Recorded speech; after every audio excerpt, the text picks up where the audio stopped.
So again, Mr. Ina, yes. Hello. Yes. Yeah. Can you introduce your company? So we belong to My Shelter Foundation, established in 2006. And the basic premise of My Shelter Foundation is to use architecture and design assistance to look for technologies that can be scaled down to the bottom of the pyramid. One of the things we see is imported, patented, and expensive technologies is not sustainable and at the same time cannot be maintained, does not build a skill base, and does not build a livelihood component for the country. Well, anyway, probably the next question is, how do you promote the sustainability within the community? Kasi you're considered as a social entrepreneur. So basically what we do is the purest form of a business project for us is how do you make yourself obsolete? How do you enable the parts, the skills to be so adaptable to the community in need that you just have to either supply them parts or you supply them the initial 6 months to 1 year of support, and then later on that they can go on their own. No? And so we use this for alternative construction of bottles, bamboo, tires, paper construction.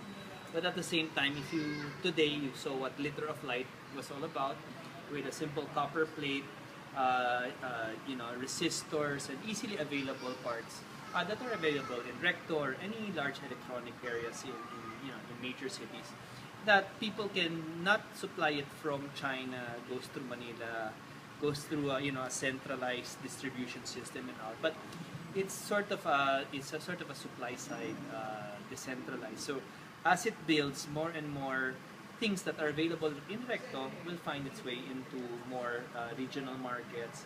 Our point is, in 2015, the basic component is, with the looming energy crisis, what would be the best and most resilient strategy for poor people to be able to give light to themselves, no?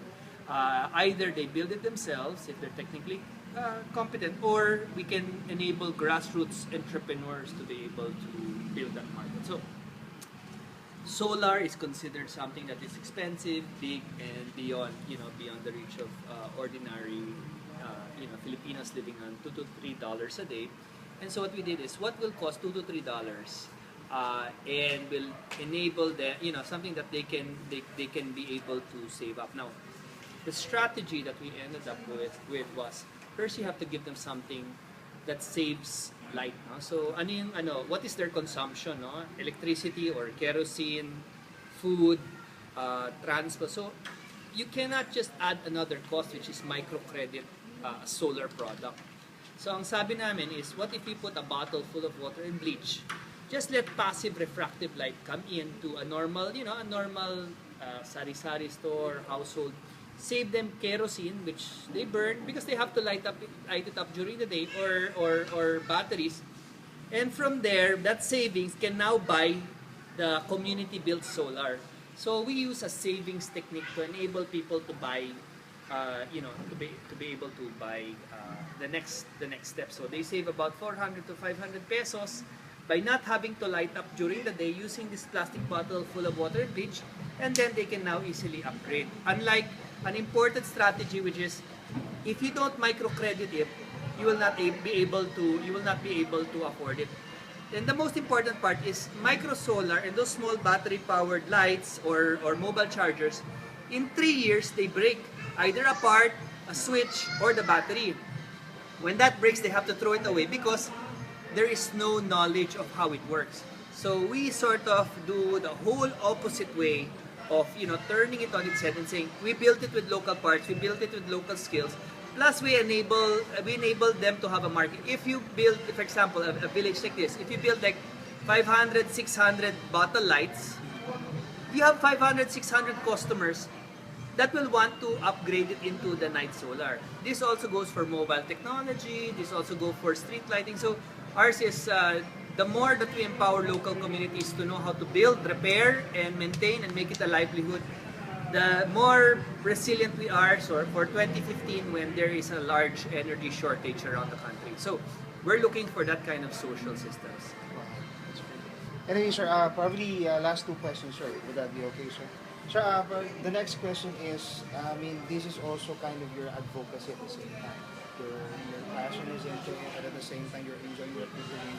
But at the same time, we just want to ask, what's what's in return? I mean, what's do you have like the return of investment? I believe you've invested with this company.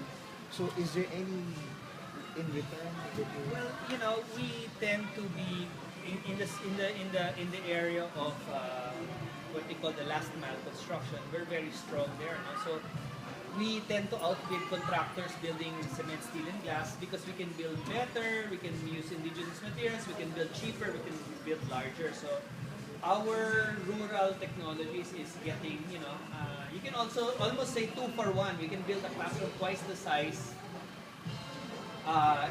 for the same 500,000 cost. No? So it's very strong business model for us using local materials, local labor. So that's a very strong area.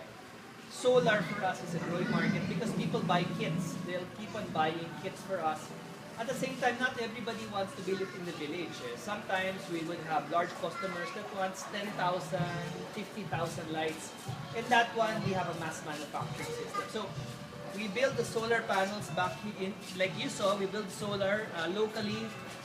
We can distribute the kits, and so we get a return on investment. Now, this is not going to be as much as the large scale, no, in China, but for us, this is what is, what is, it's it's not a business losing social business, but it's also a career choice, no.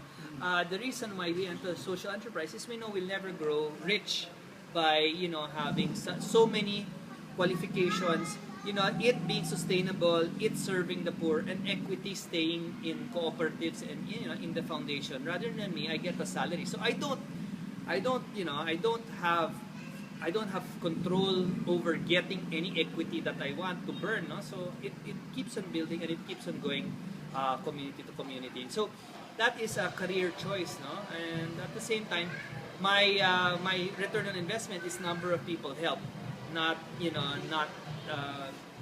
the amount of money I have in the bank. Kasi you cannot serve two masters. You have to find that that temperament in between where you're happy with what you're earning, and at the same time in your career, kasi I have a career start and I have a career stop. My thing there is to help 1 million people with lights, 1 million people with houses. So I definitely know what I need to achieve. More than that, of course, the privilege also from coming from a family with, I do have, I was lucky to have, enough money that I earned to have a house and, and lot, and I'm able to travel, and I do have equities, that I put in companies, so I do have stocks that maintains me, but at the same time, also the foundation itself is financially sustainable. So this is a business decision that I made. That's great. Anyway, it's like vice versa question is, how did it all started? How did it all started? Paano ka dumating sa point na you wanted to venture social? Well, the thing here is, for me, I started out from the NGO route. Found out that it was entirely not sustainable, based on on a tax deduction, and sometimes people were just managing their own tax exemptions, but they were not really making an impact. They were largely in awareness, largely token, haircutting, medical mission, but really not affecting society. So I wanted something more sustainable, and the way to do it sustainably and with social business is with technology. So that's how it happened. Oh, that's great. Anyway, last thing, sir, can you invite probably or probably challenge our students who are probably right now thinking of going the social entrepreneur side? Well, for us, the social enterprise is really, the fact that I started this because I really believe that Filipinos can be global leaders. What you see here might be a community effort, pero the goal there is if we can prove it, improve a life of a household, and if we can have a business model that can improve lives of hundreds of thousands of Filipino people, my goal is not to stop with this country, but to really expand this to 15 countries, to 20 environmental, social, and global social entrepreneur on a world basis. No? So I want Filipinos to not only be good in boxing and good in in singing, but really show the world that even in humanitarian missions, we're not only beneficiaries, tagatanggap, but we can be benefactors. And the way that I see it done is through a social enterprise model and through giving this kind of free access to energy. So I'm very excited about that. And to people out there, it's not an easy mission, but once you do that and you can figure the cross section of what you feel is comfortable with your lifestyle and what and also the thing that you want to leave the world in a better place, social enterprise is one of the most exciting programs that I've ever come across, and so I'm sticking next to it until I go global and show that Filipinos are global world thought leaders and change makers.